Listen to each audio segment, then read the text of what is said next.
कहानी आधी रोटियों का न्याय।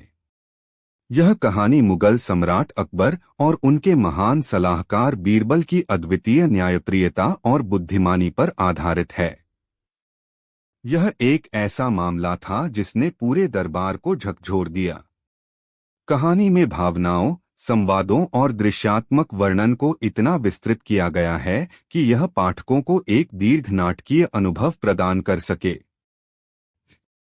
प्रस्तावना: मुगल दरबार का वैभव। अकबर का साम्राज्य अपनी भव्यता और न्यायप्रियता के लिए प्रसिद्ध था। उनके दरबार में हर धर्म, जाति और वर्ग के लोग समान रूप से न्याय पाने के लिए आते थे।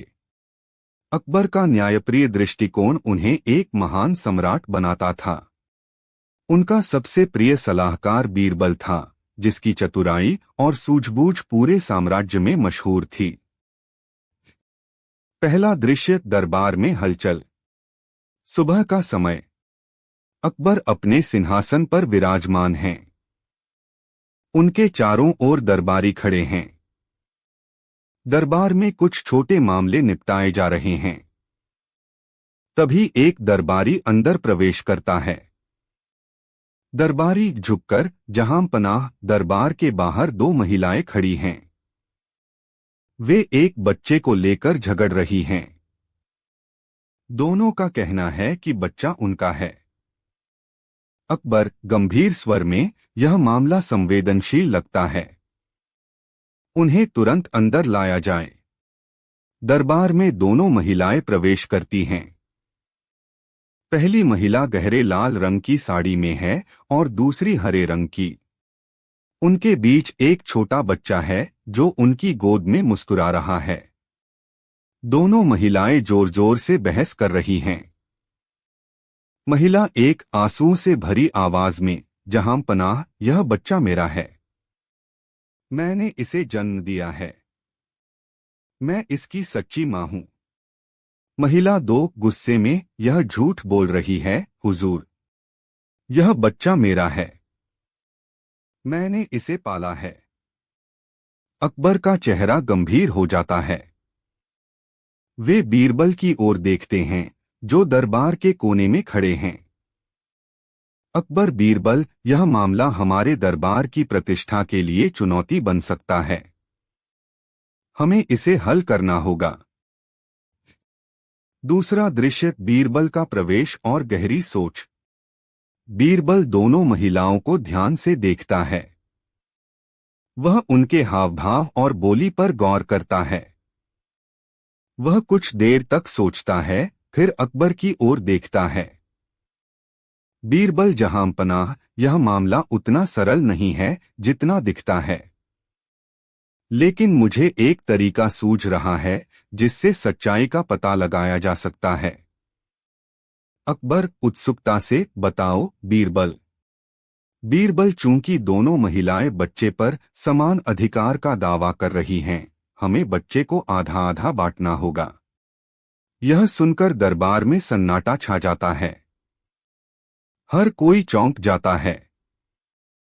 महिला एक आंसू में डूबी आवाज में, नहीं जहांपनाह, ऐसा मत कीजिए। बच्चा इसे दे दीजिए, लेकिन उसे नुकसान मत पहुंचाइए। महिला दो निर्मम स्वर में, हाँ, यह सही न्याय होगा। बच्चा आधा आधा कर दीजिए। तीसरा दृश्य: सच्चाई का खुलासा। बीरबल मुस्कुराता है। उसकी योजना सफल होती दिखती है। वह अकबर की ओर मुड़ता है। बीरबल: जहांपनाह, सच्चाई अब स्पष्ट हो गई है। अकबर हैरानी से, यह कैसे बीरबल? बीरबल गंभीर स्वर में, जहांपनाह, सच्ची मां अपने बच्चे की भलाई के लिए अपना हक छोड़ सकती है। लेकिन जो स्वार्थी होगी, वह केवल बच्चे को पाने की इच्छा रखेगी। यह स्पष्ट है कि पहली महिला ही बच्चे की असली मां है। महिला दो का चेहरा पीला पड़ जाता है। वह घुटनों के बल गिरकर माफी मांगने लगती है। महिला दो रोते हुए, जहांपनाह, मुझे माफ कर दीजिए। यह बच्चा मेरा नहीं है। मैंने इसे इसकी मां से चुरा लिया था। चौथा दृश्य माँ और बच्चे का मिलन। महिला एक खुशी के आंसू बहाती है। वह बच्चे को गले से लगा लेती है। दरबार में तालियां बजने लगती हैं।